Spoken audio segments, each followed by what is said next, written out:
Sunday, May 27, 2012. This is Mercedes Diesel Guy, and these are my VW Vanagon engines. This is the old one. This is the replacement. So, finally getting back to working on it today after about a month. Actually, probably more than a month. Basically what happened is the cylinder head in my Subaru Legacy just kind of gave up on me, and had to concentrate my time on fixing that. So I'm getting back to this today. You can see I've got the the flywheel off the old engine, the flex plate off the new one, and today I'm going to be concentrating on trying to set up the crankshaft end play and getting the flywheel set up on the new engine there. So I'm calling it quits right where I am here for today. It's Memorial Day weekend. Want to do a little bit of relaxing, but I have gotten some stuff done here. First and foremost, I got the new motor mounts in.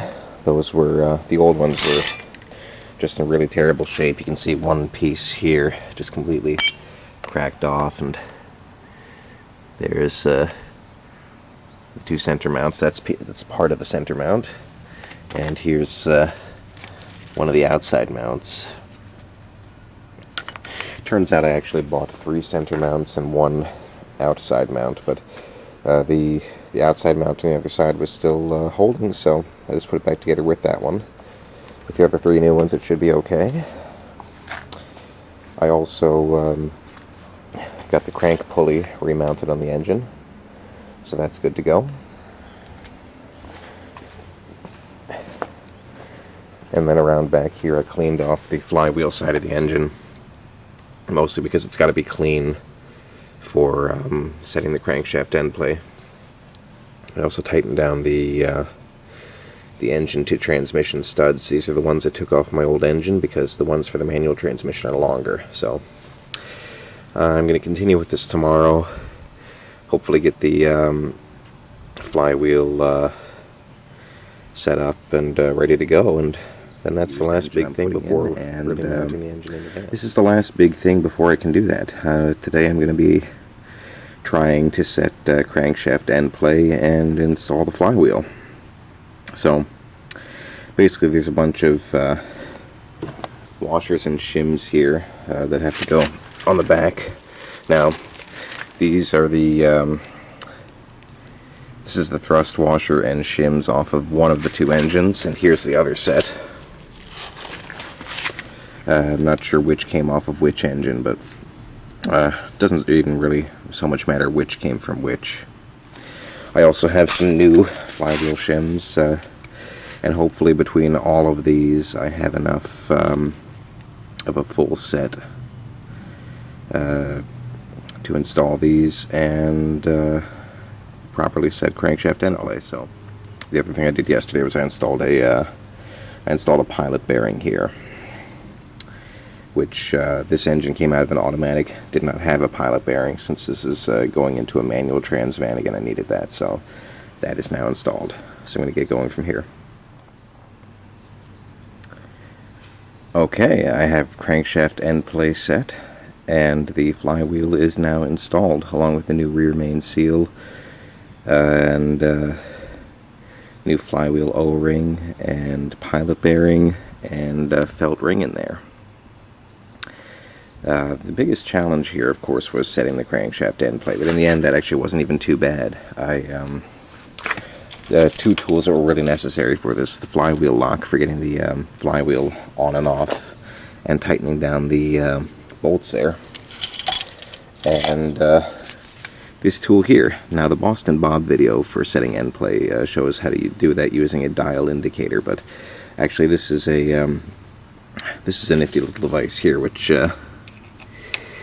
just fastens through one of the holes on the case here, and then you pull the flywheel all the way out. Use this bolt that I'm spinning right here move it all the way so it just barely touches the flywheel. Then push the flywheel in and check clearance between the flywheel and that little bolt there. And it took me some trial and error. In the end, it looks like I actually didn't have to order those shims that I did from Germany, which took 2 weeks to get. But there was just really... I guess I could have known if I had gone ahead and done the job beforehand, but it's always best just to have the shims on hand. So I've got these for a future job, or I can sell them or whatever. But anyhow, I set the crankshaft end play there.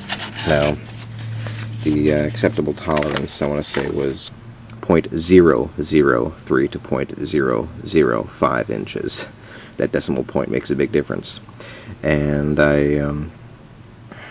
first I tried with some shims that were just too small, and I had got too much play, and then I went all the way to my largest combination of shims, and then just tried different combinations until I got end play to where I wanted. In the end, I got it to 0.004, which was as close as I could get it with the shims I had on hand. So once I just make sure I have no other dust or debris or grease in here, I'm now going to install the clutch.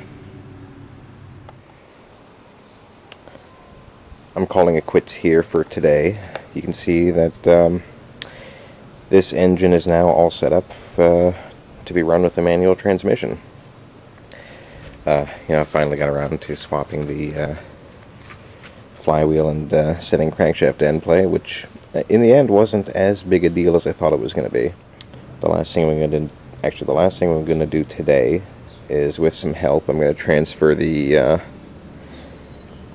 new engine over to the transmission jack, which is what I've been using to haul around the dead engine.